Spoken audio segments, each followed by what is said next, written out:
Here are 5 more memorable Nietzschean insults from the Skirmishes of an Untimely Man section of Twilight of the Idols. Renan, whenever he risks a yes or no of a more general nature, scores a miss with painful regularity. To what avail is all free-spiritedness, modernity, mockery, and wry-necked suppleness if, in one's guts, one is still a Christian, a Catholic, in fact, a priest? Renan is most inventive, just like a Jesuit and father confessor, when it comes to seduction.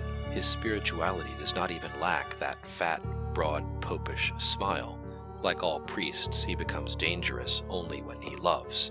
Nobody can equal him when it comes to adoring in a manner endangering life itself.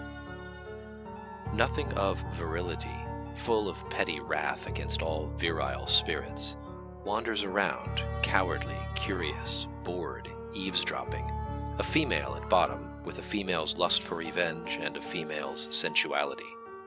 Poet, and half female enough to sense the great as a power, always writhing like the famous worm because he always feels stepped upon. De Imitatione Christi is one of those books which I cannot hold in my hand without a physiological reaction. It exudes a perfume of the eternal feminine which is strictly for Frenchmen, or Wagnerians. This saint has a way of talking about love which arouses even Parisian women to curiosity. They are rid of the Christian God, and now believe all the more firmly that they must cling to Christian morality. That is an English consistency. We do not wish to hold it against little moralistic females a la Eliot. In England, one must rehabilitate oneself after every little emancipation from theology by showing in a veritably awe-inspiring manner what a moral fanatic one is. That is the penance they pay there. I read the first Lettre d'un Voyageur. Like everything that is descended from Rousseau, it is false, fabricated, bellows, exaggerated.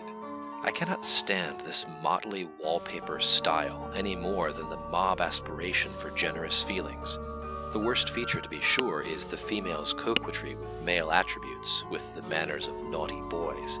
How cold she must have been throughout, this insufferable artist.